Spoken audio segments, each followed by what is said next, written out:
There's a pattern in history that has destroyed 3 global superpowers in the last 500 years. And right now in 2025, the United States is following that exact same pattern stage by stage, decision by decision, almost like we're reading from the same script that led to catastrophe every single time before. In 1590, Spain was the richest empire on earth. They controlled half the world's gold and silver. Their military dominated Europe. Their currency was accepted everywhere. Within 80 years, they were bankrupt, a second-rate power that never recovered. In 1914, Britain ruled the largest empire in human history. The sun never set on British territory. The pound sterling was the global reserve currency. Within 40 years, the empire was gone. The currency collapsed. They became America's junior partner. In 1991, the Soviet Union was the other superpower. Nuclear weapons, global influence, satellites spanning the globe. It ceased to exist in 900 days. Not from war, but from economic implosion. 3 times. 3 superpowers. 3 complete collapses, all following the exact same sequence. And here's what should terrify you. The United States has already completed 5 of the 7 stages. We're not approaching the pattern, we're deep inside it. This is the story of how empires die, why they always think they're different, and why the maths says that the United States is next. And it's happening faster than anyone wants to admit. Before we go through the pattern, you need to understand what imperial collapse actually looks like. Not in textbooks, but in practice. What it means when a superpower dies. Imperial collapse doesn't start with invasion or military defeat. It starts with economic exhaustion. The empire extends beyond its ability to maintain itself. Military bases in 150 countries, wars on multiple fronts, promises it cannot keep, debts it cannot repay. At first, the decline is invisible. The currency still works, the military still wins battles, the government still makes promises. But beneath the surface, the foundation is cracking, resources are misallocated, productive capacity shrinks, the best and brightest people leave, and then comes the acceleration. Allies start hedging, enemies test boundaries, trade partners seek alternatives, the reserve currency status erodes, and suddenly the advantages that made you powerful become vulnerabilities. Your currency once demanded by everyone comes flooding back home. Your military spread across the world becomes unsustainable. Your promises once guaranteed by strength become empty words. That's not theoretical. That's what happened to Spain, Britain, and the Soviet Union. And it happened because they made exactly the same decisions that America is making now. They believed their power was permanent. They overextended militarily. They debased their currency. And they refused to accept reality until collapse was already underway. Let's look at how it actually happened 3 times the exact same way. Let's start with the first global empire, Spain, from the 1500s to the 1600s. After Columbus discovered the Americas in 1492, Spain became the first true world power. They conquered the Aztec and Inca empires, seized control of the richest gold and silver mines ever discovered. By 1550, Spanish ships were bringing home 200 tons of silver per year. By 1600, over 400 tons annually. Spain controlled the money supply of Europe. The Spanish reals was the global reserve currency. Everyone wanted Spanish silver. And this is where the pattern begins, with a country that controls the money of the world and believes that it makes them invincible. King Philip II, who ruled from 1556 to 1598, had more money than any monarch in history, and he spent it on empire. Stage 1 is military overextension. Spain fought wars everywhere, simultaneously against the Ottoman Empire in the Mediterranean, against France and Italy, against Protestant rebels in the Netherlands, against England's navy, wars in the Philippines and wars in the Americas. By 1580, Spain had military commitments on 4 continents. The cost was staggering. Half of Spain's revenue went to the military, and still, it wasn't enough. Stage 2 is currency debasement. The Spanish crown couldn't pay its bills with taxes alone, so they did what every failing empire does. They debased the currency. They started mixing copper into silver coins. A coin that was supposed to be pure silver became 50% copper, then 75% copper. The face value stayed the same, but the real value plummeted. By 1600, Spanish silver coins contained barely any silver. Merchants stopped accepting them at face value. Inflation exploded. Stage 3 is debt spiral. Spain borrowed constantly from Italian bankers, from German bankers, from anyone who would lend. By 1557, less than 20 years into Philip's reign, Spain declared bankruptcy. They defaulted on their debts, restructured, and kept borrowing. They declared bankruptcy again in 1560, again in 1575, again in 1596. 4 bankruptcies in 40 years. Each time they promised reforms. Each time they went right back to borrowing and spending. Stage 4 is loss of productive capacity. Here's what people don't understand about Spain's collapse. They had all the gold and silver in the world, and it destroyed them, because when you have unlimited money, you stop producing. Why grow food when you can import it? Why build ships when you can buy them? Why innovate when you can just spend? Spanish nobility considered every work beneath them. As a result, manufacturing declined and agriculture stagnated. All the wealth flowed to importing goods from other countries. The gold and silver that came from the Americas went straight back out to pay for French wine, Italian silk, and Dutch goods. Spain became a conduit. Wealth flowed through them, but none of it stayed. By 1600, Spain was producing almost nothing. They were entirely dependent on imports, entirely dependent on silver to pay for everything. And when the silver mines began to deplete, when production dropped, the entire system collapsed. Stage 5 is social decay. With a failing economy, crime exploded. Beggars filled the streets of Madrid. Productive citizens immigrated. The best minds left for France, England, and the Netherlands. The countries that were building, creating, and growing. Spain was left with bureaucrats, soldiers, and priests. No one was creating wealth. Everyone was consuming it. By 1640, Spain lost Portugal. By 1650, they lost the Netherlands, their richest territory. And by 1700, the Spanish Empire was a shell, still large on paper, but economically dead. They went from the world's superpower to a secondary power in less than a century, and they never recovered. Spain today is a regional European country, pleasant, cultured, but irrelevant on the world stage. The descendants of the conquistadors are a tourist destination. That's what imperial collapse looks like. Let's jump forward 300 years. It's Britain in the 1900s, the empire where the sun never set. At its peak, Britain controlled 25% of the world's land surface, 400 million subjects. The pound sterling was the global reserve currency. Every major trade contract was denominated in pounds. Every central bank held British bonds. London was the financial centre of the world. And just like Spain 300 years earlier, they believed it was permanent, but they were already following the pattern. Stage 1, the military overextension.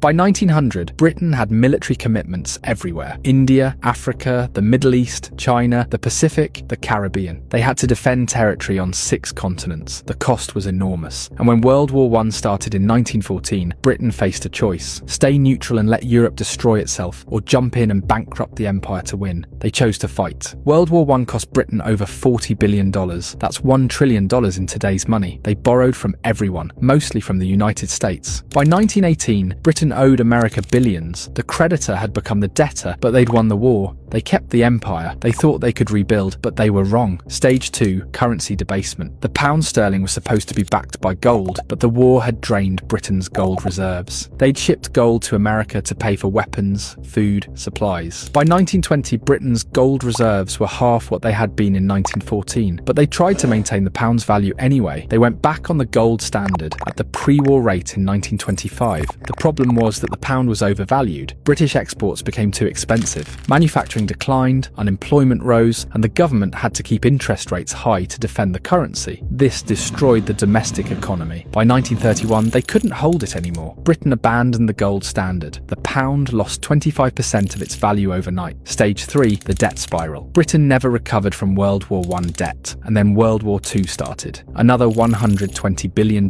in costs, more borrowing from America. By 1945, Britain owed the United States and Canada over $30 billion more than Britain's entire GDP. The war was won, but the empire was finished. They couldn't defend it anymore, couldn't afford it, couldn't maintain it. Stage 4, the loss of empire. In 1947, Britain gave up India, the crown jewel, and the source of wealth for 200 years gone. Over the next 20 years, they lost everything: Africa, Middle East, Southeast Asia, and the Caribbean. By 1970, the British Empire existed only in history books. Stage 5, the currency collapse. The pound kept falling. In 1940, £1 equaled $403. By 1950, $280. By 1970, $240. By 1980, £2 equaled 30, and today it's fallen to £27. The global reserve currency became a regional currency. Britain tried to maintain permanent seat on the UN Security Council, nuclear weapons, special relationship with America. But everyone knew the truth. They were a former power, a museum of what used to be great. The empire was gone and it never came back. Now let's look at the most recent example, the Soviet Union, which ruled from 1945 to 1991. After World War II, the USSR emerged as a superpower. They had nuclear weapons, massive military control over Eastern Europe, satellites in space, and they believed they were the future, and communism would bury capitalism and the Soviet model would dominate. For 45 years, they competed with America, matched USA militarily, built more tanks, more missiles, more troops, but beneath the surface, the economy was dying. Stage 1, the military overextension. The Soviet Union spent 15 to 20% of GDP on the military. That's triple of what America spent. They had to match American technology, American reach, American alliances. They were in Afghanistan, propping up Cuba, supporting Syria, Vietnam, North Korea, Angola, Ethiopia. Everywhere America had influence, they had to counter. The cost was unsustainable. Stage 2, the economic stagnation. The Soviet economy stopped growing in the 1970s. Oil revenue kept them afloat, but nothing else worked. Factories produced junk, farms failed, technology fell decades behind. By the 1980s, the Soviet Union was importing grain. A country with some of the best farmland on earth couldn't feed itself. Why? Because central planning doesn't work, because innovation dies under control, because no one produces when there's no incentive. Stage 3, currency collapsed. The ruble was never a real currency. It couldn't be exchanged internationally. Even Soviet citizens didn't trust it. They used dollars when they could get them. The government had to buy foreign goods with gold and oil because nobody wanted rubles. By 1985, oil prices dropped. Soviet gold reserves were depleting. They were running out of real money. Stage 4, the loss of empire. In 1989, the Berlin Wall fell. Eastern Europe left. Poland, Hungary, Czechoslovakia, Romania, East Germany, all gone in a year. The satellites that gave the Soviet Union strategic depth vanished. The Soviet government couldn't stop it, and they were broke. Stage 5, the complete collapse. On December 26, 1991, the Soviet Union ceased to exist. 900 days from Berlin Wall to complete dissolution. No war, no invasion, just economic implosion. The military couldn't be paid. The government couldn't function. The ruble became worthless. A superpower with 30,000 nuclear weapons collapsed from internal economic failure. The pattern played out again: overextension, currency failure, debt, loss of empire, and finally collapse. And here's what should keep you awake at night. The United States is following the exact same pattern stage by stage. Let me show you how. Stage 1, the military overextension. The United States has over 750 military bases in 80 countries. It has troops in 150 countries. It is committed to defending Europe through NATO, defending Japan, South Korea, the Philippines, fighting in the Middle East, countering China, countering Russia. Its military budget is $850 billion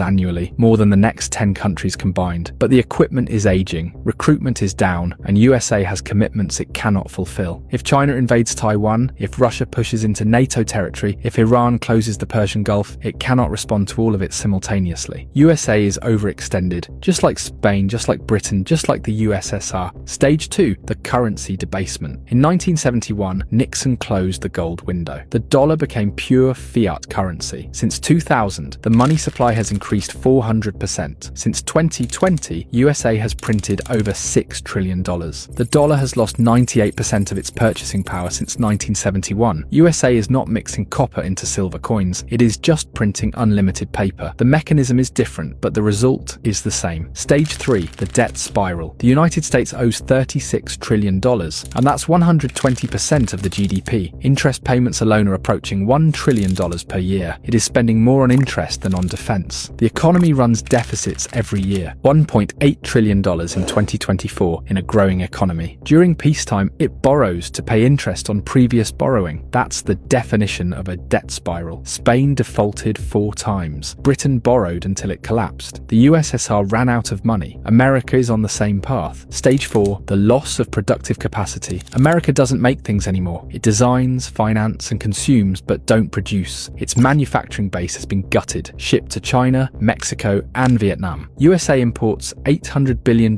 more than it exports annually. It is dependent on foreign supply chains for everything: medicine, electronics, steel, even military components. Just like Spain became dependent on imports while the silver flowed out, USA is dependent on imports while dollars flow out. Stage 5, social decay. Trust in institutions is at all-time lows. Crime is rising. Homelessness is exploding. Drug overdoses kills 100,000 Americans annually. The best and brightest are leaving or checking out. Fertility rates are collapsing. Political dysfunction is total. We Americans can't agree on anything, can't fix anything, can't build anything. The signs of decay are everywhere, but everyone pretends it's fine. It's not fine. We're on stage 5 of 7. The Soviet Union made it to stage 5 before complete collapse. So did Britain. Spain lasted longer, but the pattern is the same. We're not at the end yet, but we're deep into the sequence. Stage 6 is loss of reserve currency status. That's when allies start diversifying, when trade moves to other currencies, when the dollar comes flooding back home because no one needs to hold it anymore, and we're seeing early signs. BRICS nations are developing alternatives. Central banks are buying gold. China and Russia are trading in yuan and rubles. Saudi Arabia is accepting yuan for oil. The cracks are forming. Stage 7 is total collapse. Not gradual gradual decline, sudden implosion. The Soviet Union went from superpower to non-existent in 900 days. Britain lost the empire in 20 years. Spain took longer, but the result was the same. When the reserve currency fails, when the debt becomes impossible, when the military can't be funded, it doesn't decline gracefully. It collapses quickly, brutally. And everyone who thought it couldn't happen here learns the same lesson every empire learns. It can, and it does. 3 empires followed this pattern: Spain, Britain, the USSR. Each believed they were exceptional. Each believed they were different. Each believed the rules didn't apply to them. Well, they were wrong every single time. The pattern doesn't care about exceptionalism. The pattern is mathematical. You cannot spend beyond your means forever. You cannot maintain empire without productive capacity. You cannot debase your currency without consequences. You cannot avoid stage 6 and 7 once you've completed 1 through 5. The sequence is locked in. The only question is timing. Maybe America has 10 years, maybe 5, or maybe less. But the pattern says that the collapse is coming. And when it comes, it won't be slow. It'll be sudden. Do subscribe to the channel if this opened your eyes. See you in another video. Take care.